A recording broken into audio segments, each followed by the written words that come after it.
Los sistemas de previsión social, eh, en los últimos años, de alguna manera, han sido o han sufrido un conjunto de modificaciones en cuanto a su estructura de funcionamiento. ¿Ok? Algunos autores señalan que, bueno, producto de los cambios en el desarrollo económico y social a nivel mundial y en cada país en particular, bueno, se han presentado tanto modificaciones importantes en las estructuras económicas, modificaciones importantes en términos demográficos, lo que ha hecho que la concepción clásica, por así decirlo, de los sistemas de previsión social formulada en los años 50, en los años 60 y puesta en práctica en los 60, 70 y 80, eh, han sufrido modificaciones o deben ser modificadas. ¿Ok? Hay distintas visiones con respecto a cómo la previsión social debe funcionar en los actuales momentos, en los tiempos contemporáneos. ¿Ok? Particularmente, hubo modificaciones muy importantes en los años 90, en los 2000, sobre la concepción de lo que debe ser un sistema de previsión social. En muchos países se mantuvo la visión clásica, o esta visión clásica ha tenido modificaciones importantes en términos institucionales y en términos técnicos.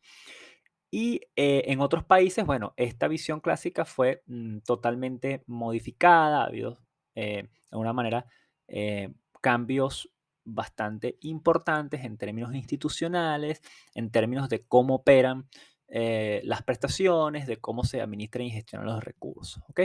Pero hay muchas visiones de cómo se debe estructurar un sistema de previsión social en los actuales momentos. ¿Ok? La discusión principal es, en primer lugar, sobre los requisitos o la actualización de los requisitos que una persona debe tener para optar a diversas prestaciones, entre ellas las pensiones. Otros han discutido cómo deben ser las nuevas formas de administración y gestión de los recursos y quién lo debe hacer.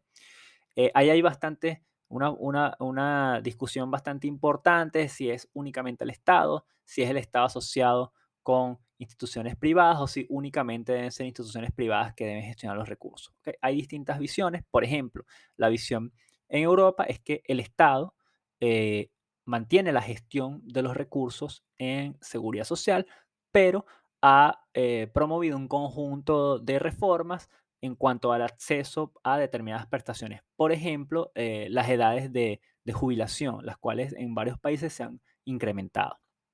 En América Latina, en los años 90, hubo una ola de privatizaciones del sistema de seguridad social porque había una visión de que los sistemas de seguridad social pueden estar bien gestionados en manos privadas. Un ejemplo de eso es el caso, por ejemplo, chileno. Y hay en algunos otros países, bueno, se ha previsto una modalidad mixta, ¿ok? Donde hay una base que el Estado de alguna forma administra, gestiona y puede haber un conjunto, o la existencia de un conjunto de mecanismos complementarios, bien sean de carácter público o de carácter privado. Hay distintas visiones, pero en general todas estas visiones se organizan en esto que se llama los niveles o pilares de un sistema de previsión social. ¿Ok? Ustedes van a escuchar la palabra nivel o pilar dependiendo del autor. Aquí estamos utilizando ¿cómo lo define, cómo lo clasifica el autor Ubaldo Nieto en su libro Matemática Actuarial? Él señala que bueno, la previsión social contemporánea puede estar constituida por tres niveles. ¿Ok? El primer nivel, que es de carácter universal y obligatorio, el segundo nivel, que es de carácter profesional, y un tercer nivel, que podríamos llamar de carácter complementario. En el primer nivel, Ubaldo Nieto señala que las prestaciones deben incluir una pensión mínima alrededor del salario mínimo nacional, asistencia sanitaria y prestaciones familiares básicas. Es decir, él señala todo sistema de previsión social debe proporcionar una pensión a quien la necesite, que no puede ser menor a la pensión, al salario mínimo nacional o al salario mínimo profesional o como se llame en cada país. Es decir, ¿por qué? Porque en teoría el salario mínimo nacional, en teoría, debe ser suficiente para que una persona pueda subsistir. ¿Ok? Sabemos que en algunos países es así, en otros no. Pero él señala que debe existir ese piso. Debe existir una asistencia sanitaria a la población de carácter pública y además deben existir prestaciones familiares básicas, entre ellas las pensiones de orfandad y viudedad. ¿Ok? Esto es muy importante porque de alguna forma dice, bueno, este es el pilar básico, pilar uno, nivel uno. Debe existir esto como mínimo. Él señala además que debe haber un nivel 2 de carácter profesional, donde bueno, las prestaciones complementarias a las anteriores estarán en función del nivel de cotización, el cual a su vez depende de los niveles salariales. La financiación se obtiene de empresas y trabajadores. Acá, de alguna forma, él dice, bueno, dependiendo de dónde, el sector en que trabajes, cuál sea tu nivel de ingresos, bueno, a lo mejor esa persona, si tiene un nivel de ingresos mucho más elevado, exigirá o demandará un nivel de previsión social mucho mayor. Bueno, de alguna forma se pueden crear los mecanismos para que esta persona contribuya a sistemas que complementen el nivel uno, que es de carácter universal y obligatorio.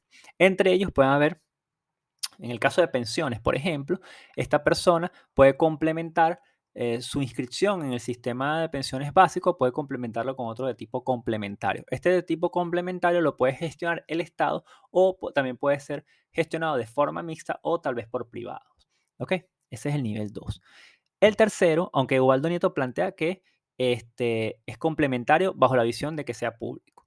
En el nivel 3 se habla de un tercer tramo que corresponde a los sistemas de previsión individuales, libres y voluntarios. Estos son seguros temporales, diferidos, mixtos, planes de pensiones, entre otros, que simplemente son planes de seguro que cualquier persona podría contratar en una empresa de seguros. Pero fíjense, son individuales, son libres, tú eliges si lo tienes o no lo tienes. En cambio, los anteriores, particularmente el del nivel 2, puede ser de carácter obligatorio o facultativo. ¿Qué quiere decir facultativo? Yo me puedo afiliar o no me puedo afiliar, ahí yo decido.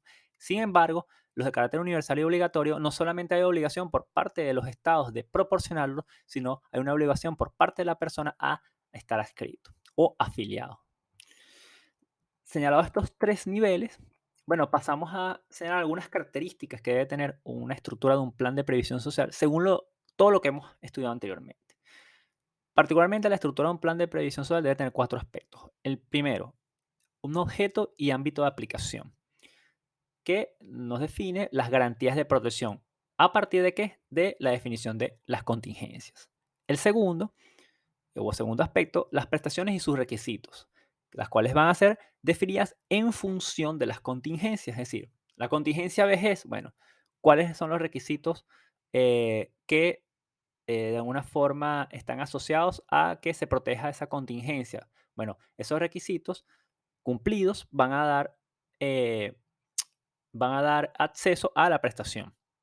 Contingencia, enfermedades laborales. Bueno, ¿cuáles son los requisitos para definir que eso sea una enfermedad laboral y por lo tanto acceder a la prestación? Y así sucesivamente. ¿Ok? Definidas las contingencias, definidas las prestaciones, los requisitos asociados a la contingencia. 3, el financiamiento. Ahí tenemos que conocer cuáles son las fuentes y mecanismos de financiamiento.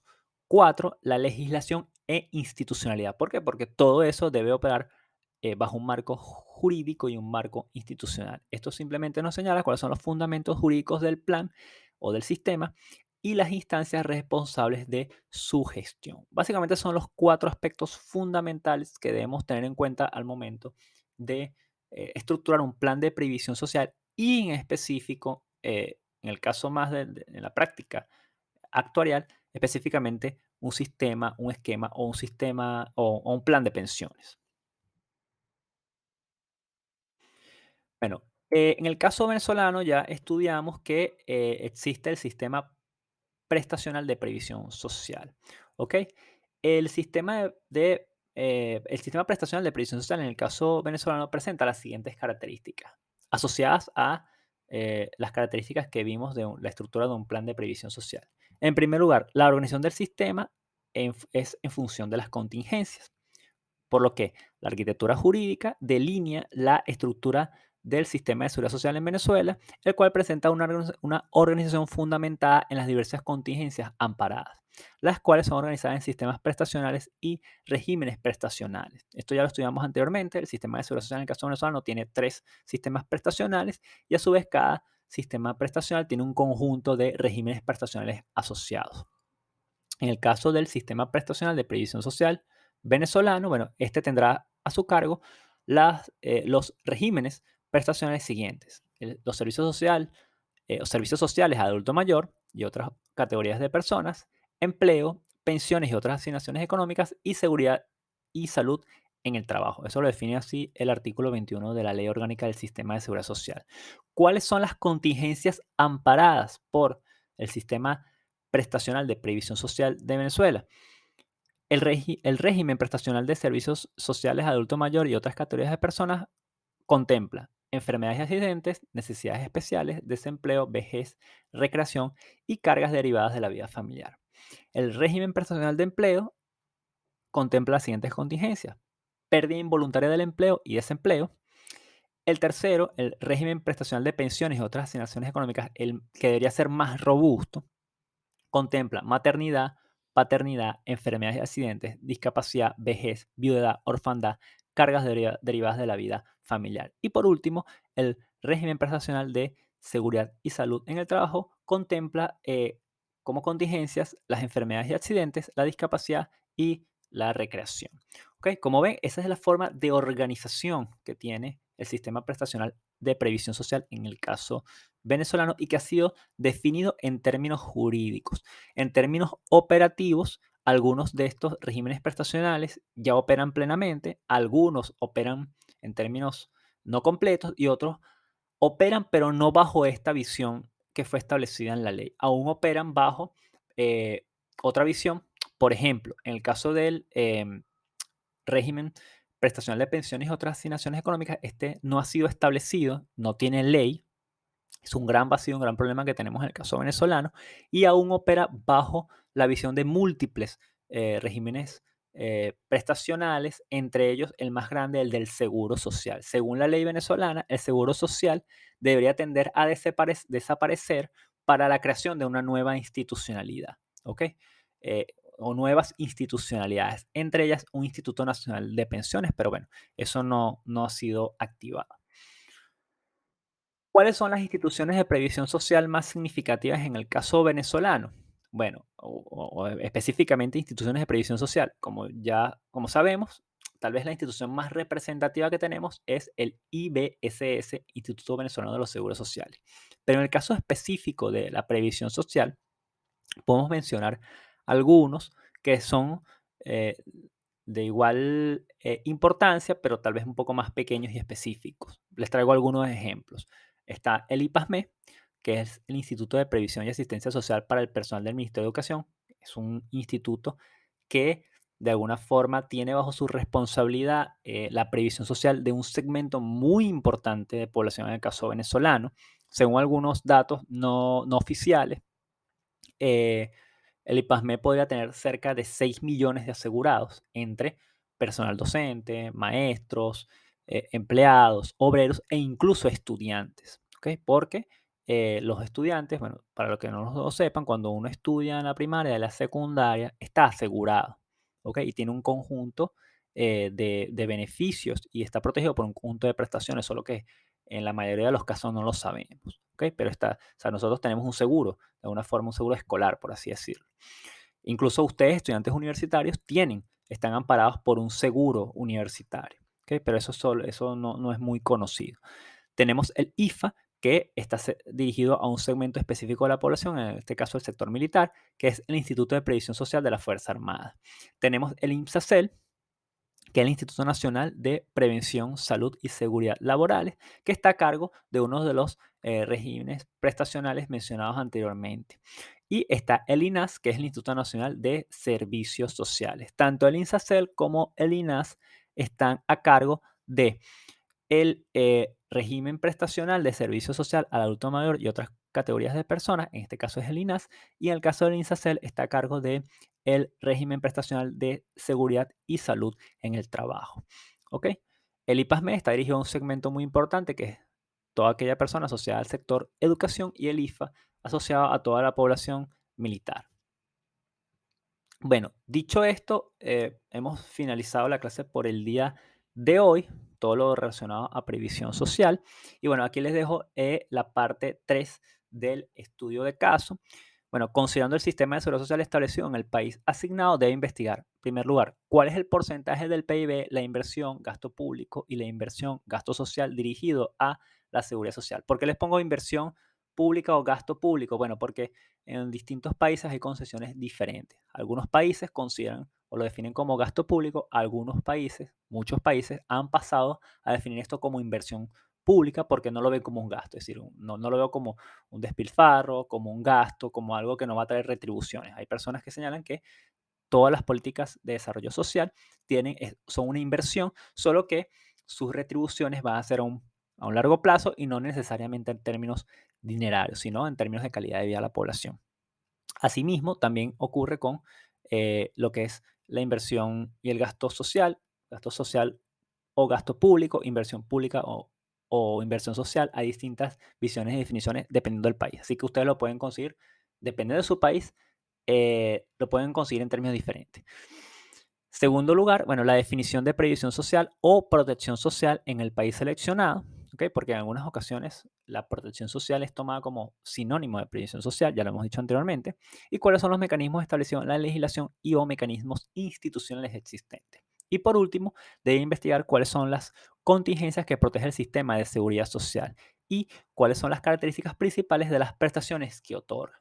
Como ven, ya vimos cómo es en el caso cuáles son las contingencias y prestaciones que define la OIT, la Organización Internacional del Trabajo, y cuáles son las contingencias del caso venezolano. Bueno, a ustedes les toca estudiar o investigar cuáles son las contingencias que amparan los sistemas de seguridad social en el país que les ha sido asignado y cuáles son las prestaciones que otorga. Bueno, la fecha tope de entrega es con la entrega del estudio de caso. Recuerden que no hemos definido fecha aún. Y los requisitos y modalidad de entrega han sido señalados en la programación de la clase 3. En la próxima clase, la clase 4 de este tema, vamos a estudiar todo lo referente a los seguros sociales.